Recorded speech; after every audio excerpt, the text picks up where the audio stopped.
right? And he has us talking to his youth group who have never seen a black person, who have no idea what, you know, and and are very aggressively anti-black. Right? Was your wife white or black? What? She was Quaker. So he was trying to get some communication, and when talking about what the realities of city life is. Now this is this is right before this stuff, because and one of he calls us up the next or 2 days later, I guess. He said that one of the kids who was very vehement about how horrible this thing March on Washington was came back and said, I've changed my mind. This is. But again, it's that whole thing of experience sets your ideology. It's now, how do I think about the riots? What do you remember hearing or thinking at that time? It's funny. I remember, maybe it's again when I'm in the bookstore, so I'm getting all sorts of. I mean, we have lots of lefty magazines. We have lots of books coming, and it may be because of this book that I read later. But I kind of remember more about Detroit than I do about Philadelphia. I forget the exact story, but a couple of black guys in this motel, and cops break in and kill them.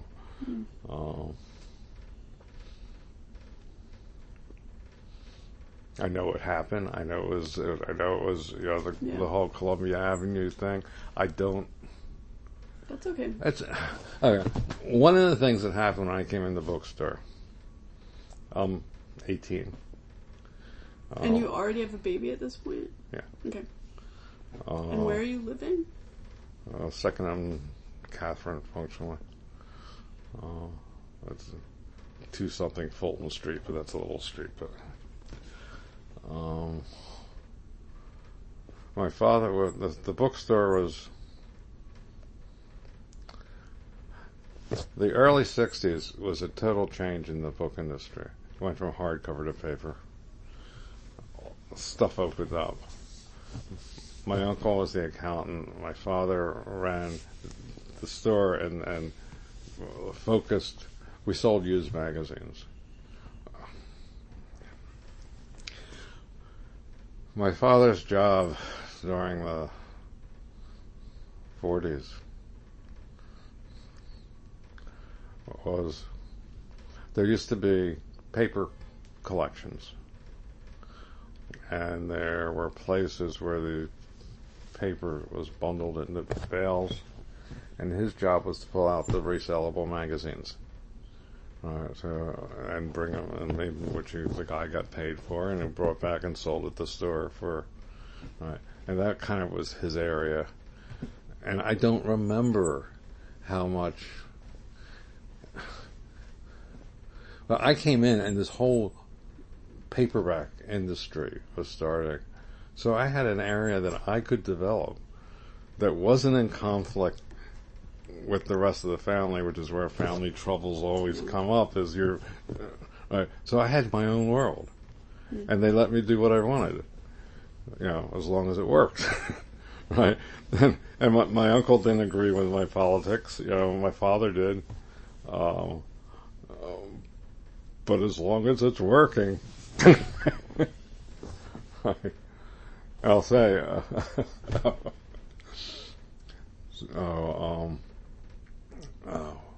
my father says, the FBI shows up.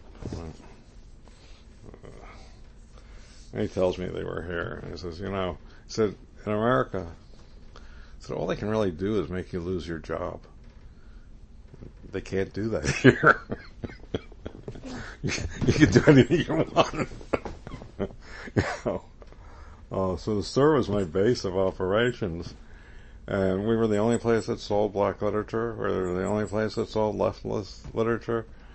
And that was the base, and it was all this growth, this growth of paperbacks, the whole emergence of the New Left.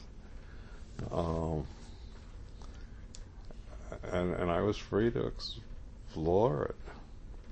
And you spent time in the bookstore before you worked here, right? No, what do you mean? I don't know. Like, you started working here when you were, what, like 17 or 18?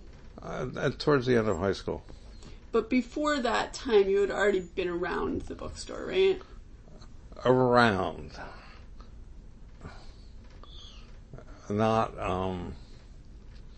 like I said, I bought stuff from Larry's because it was cheap. And the books that were in the bookstore in the 50s weren't things I was particularly interested in. I got it. You know, I mean, it was hardbacks, $12 hardbacks, romances and mysteries and westerns and, you know, popular reading, which are now all paperback genres. But at that point, everything was hardback. Everything was a little expensive.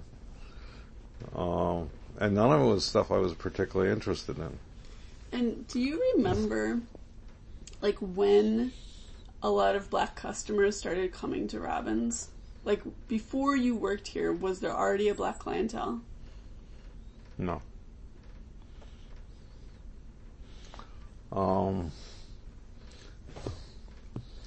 The politics led to becoming active and interested in the political environment and bringing in those books and creating brought both the authors and the public in. And that's one of the, you know, I mean, it was a brand new market. You know, I think that you know, there was a store in Harlem and that was it. You know, it was an old timer that Malcolm X used to go to. I forget his name at the moment.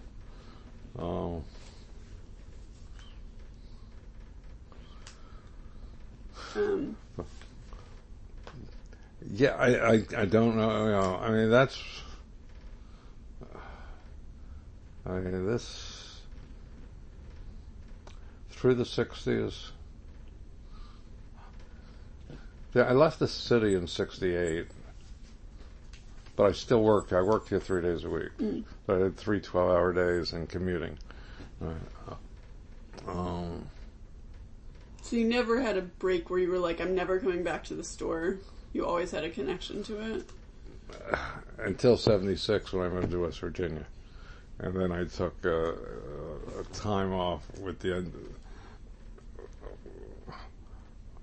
assumption that it was the end.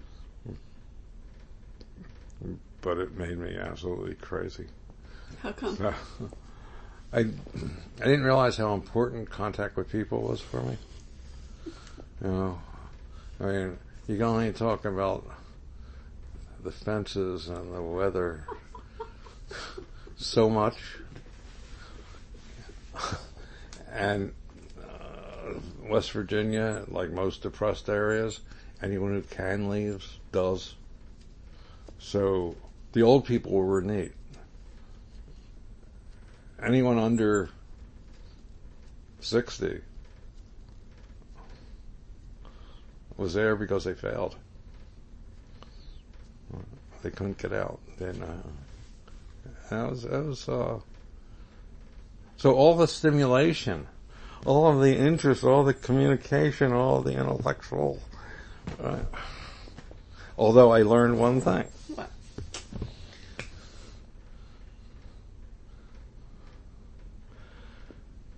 I developed a relationship with a race car driver who was fixing my truck.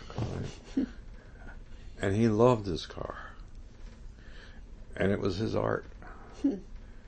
And he had been offered money and he didn't sell it because this was his art. He created it. And it kind of made me realize, even before I had the words, I mean, the words now are art as a process, not a product, right? And he became a symbol in my mind of what that is, right?